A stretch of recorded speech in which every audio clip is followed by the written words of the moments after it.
Assalamu alaikum, chers frères et sœurs. Ô mes serviteurs qui avez commis des excès à votre propre détriment, ne désespérez pas de la miséricorde d'Allah. Coran 39-53. Ces paroles d'Allah sont une lumière pour tous ceux qui se sentent accablés par leurs erreurs. Si tu crois que tes péchés te nuisent, ou qu'ils t'éloignent de la paix intérieure, alors ce message est pour toi. Phrase d'accroche puissante. Quel que soit ton passé, ce message peut transformer ton avenir. Car il n'y a pas de péché si grand qu'il ne puisse être pardonné, tant que tu es prêt à te tourner vers celui qui pardonne tout. Explication de la pertinence. Les péchés sont comme des chaînes invisibles. Ils alourdissent nos cœurs, freinent notre spiritualité et troublent notre vie. Mais comprendre leur nature et savoir comment s'en libérer est un premier pas vers la sérénité et le pardon divin. Transition vers le sujet. Aujourd'hui, nous allons explorer comment les péchés peuvent nous nuire, mais surtout, comment Allah nous a donné les clés pour nous en libérer. Écoute attentivement. Cette vérité pourrait changer ta vie. Avant de commencer cette vidéo, n'oubliez pas de liker cette vidéo, car cela nous donne beaucoup de force pour continuer à partager du contenu bénéfique.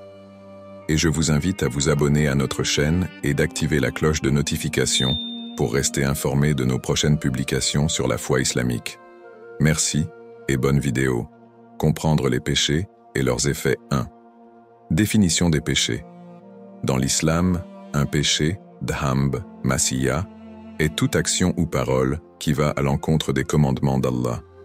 Les péchés se divisent en deux catégories principales.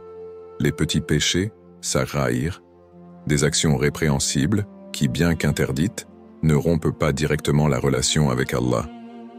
Par exemple, des paroles inutiles ou un regard inapproprié. Les grands péchés, kaba'ir, des actes graves comme l'association à Allah, shirk, l'injustice, ou la consommation d'intérêts usuraires, riba. Le prophète a dit « Éloignez-vous des 7 péchés destructeurs » et il a mentionné le polythéisme, la magie, le meurtre injustifié et d'autres, Sahih al-Bukhari.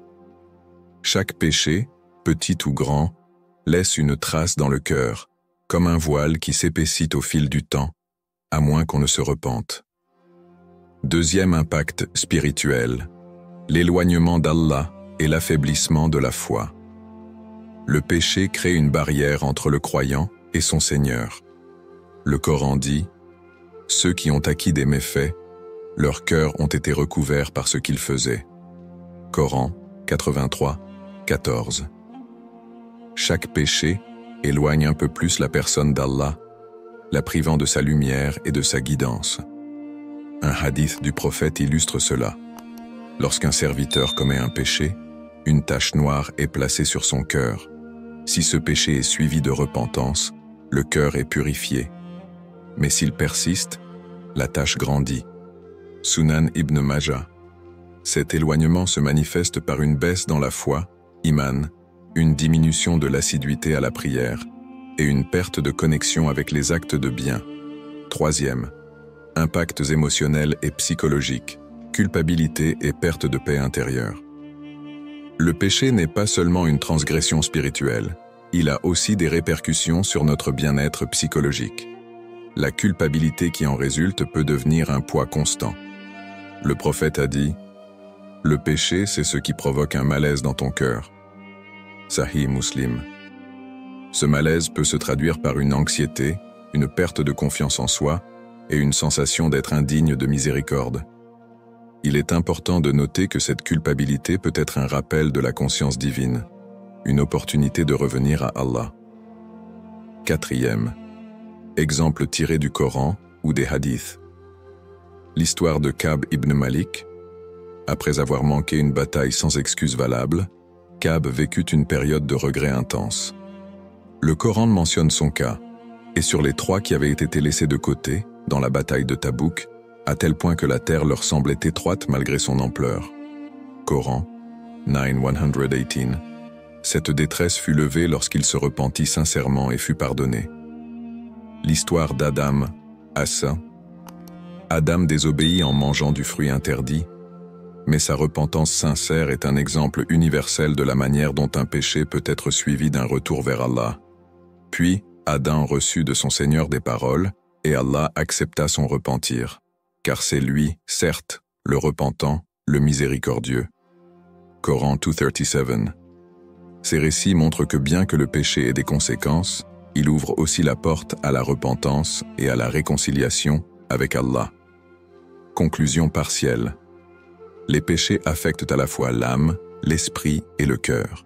Mais chaque impact peut être inversé par une sincère prise de conscience et une recherche active du pardon d'Allah. Dans la suite, nous verrons pourquoi il est essentiel de ne pas sous-estimer les effets des péchés sur notre vie quotidienne et notre relation avec Allah. Pourquoi les péchés nuisent à ta vie? Premier, la notion de ghafla, négligence envers Allah. Le terme ghafla désigne l'état de négligence ou d'insouciance spirituelle. C'est une forme d'oubli d'Allah, qui résulte souvent de l'accumulation des péchés.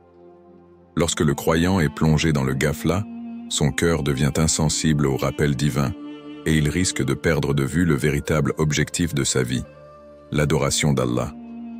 Le Coran dit « Laisse ceux qui prennent leur religion pour distraction et jeu, et que la vie d'ici-bas a trompé, et rappelle-leur, le Coran, afin qu'une âme ne soit livrée à ce qu'elle a acquis. » Coran 6,70. La ghafla agit comme un voile qui empêche le croyant de ressentir la douceur de la foi et d'apprécier la proximité avec son Créateur.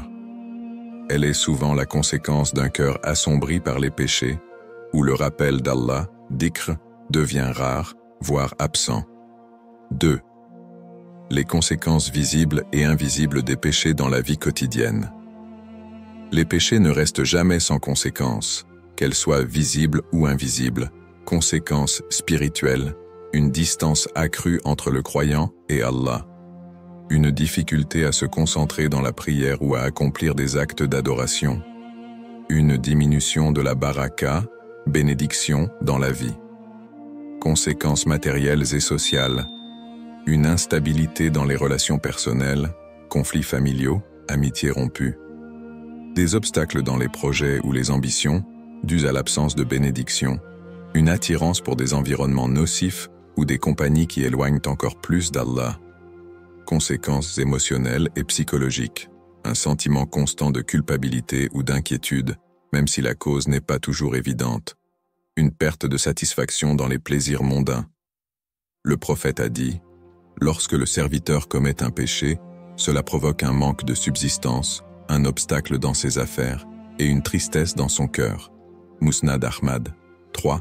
Lien avec des événements actuels ou situations courantes.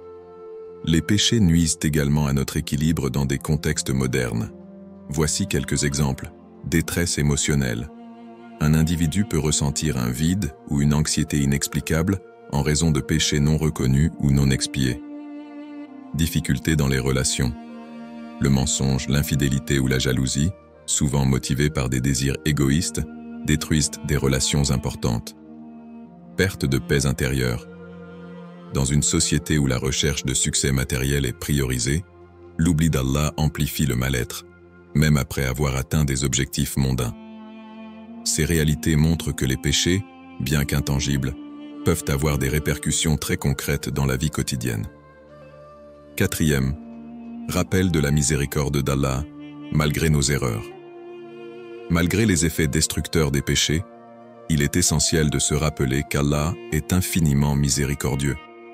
Il nous invite constamment à revenir à lui, peu importe la gravité de nos erreurs.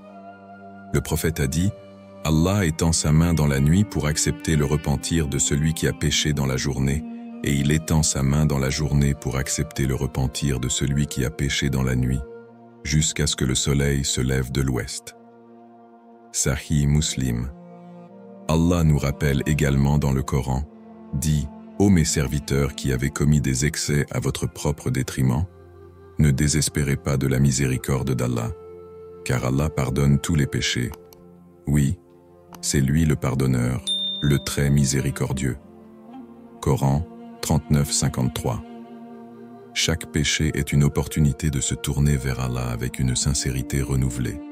La reconnaissance des conséquences de nos erreurs n'est pas une fin, mais un point de départ pour retrouver la lumière d'Allah. Conclusion partielle. Les péchés nuisent à la vie non seulement par leurs effets visibles, mais aussi par leurs répercussions spirituelles profondes. Cependant, la miséricorde divine est toujours à portée de main, nous offrant une issue. Dans les prochaines étapes, nous découvrirons comment surmonter ces péchés et reprendre le chemin vers Allah. Comment surmonter les péchés? Étape pratique. Surmonter les péchés est un voyage spirituel qui commence par une prise de conscience et se poursuit par des actions concrètes. Voici les étapes essentielles pour se libérer du poids des péchés et se rapprocher d'Allah. Étape 1. Reconnaître ses erreurs. La première étape pour surmonter ses péchés est de reconnaître qu'on en a commis. Cette prise de conscience est essentielle, car un cœur qui nie ou minimise ses fautes reste emprisonné dans la négligence, ghafla. Allah dit dans le Coran, « Et ceux qui, lorsqu'ils ont commis un acte honteux ou causé quelque injustice à eux-mêmes, se souviennent d'Allah et demandent pardon pour leurs péchés. » Coran 335. Reconnaître ses erreurs demande de l'humilité.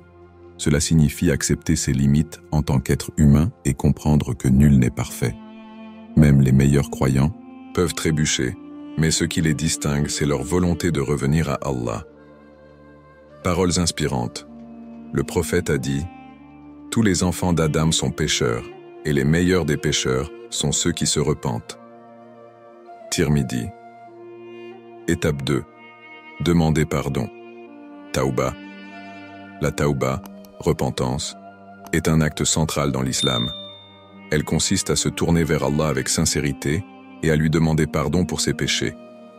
Une tauba authentique repose sur 3 piliers principaux. Regretter sincèrement le péché, ressentir un profond remords pour avoir désobéi à Allah, décider de ne plus recommencer, prendre la ferme résolution d'éviter le péché à l'avenir, cesser immédiatement le péché, arrêter toute désobéissance en cours, quelle qu'elle soit. Allah promet dans le Coran, « Allah aime ceux qui se repentent et ceux qui se purifient. » Coran 2:222. Hadith encourageant. Le prophète a dit, « Allah se réjouit davantage du repentir de son serviteur que l'un d'entre vous ne se réjouirait de retrouver sa monture après l'avoir perdue dans le désert. » Sahih al-Bukhari. Étape 3. Remplacer le mal par le bien. Après le repentir, il est crucial de remplacer les mauvaises actions par des bonnes. Le prophète a conseillé « Suis une mauvaise action par une bonne, cela l'effacera. » Tirmidhi. Conseil pratique. Multiplier les actes d'adoration. La prière, le jeûne volontaire, la lecture du Coran et le dhikr purifient le cœur et renforcent la foi. Faire du bien aux autres, charité, aide aux nécessiteux et comportement bienveillant. Changer ses fréquentations, éviter les mauvaises compagnies qui incitent au péché et chercher des amis pieux qui rappellent Allah. Occuper son temps avec des activités bénéfiques. L'oisiveté peut mener au péché. Remplis ton temps avec des activités qui nourrissent ton âme et ton esprit.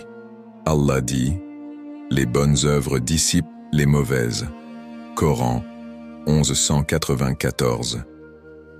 Étape 4. Renforcer son lien avec Allah. Le repentir seul ne suffit pas. Il doit être suivi d'un effort continu pour maintenir une connexion forte avec Allah. Voici quelques moyens efficaces pour renforcer ce lien. Prière assidue, salat. La prière est le pilier de l'islam et la meilleure manière de rester connecté à Allah. Le prophète a dit « La prière est une lumière. » Sahih Muslim. Lecture du Coran. Le Coran est un guide et une guérison pour les cœurs. Lis-le régulièrement, même en petite quantité, et médite sur ses significations. Dhikr, rappel d'Allah.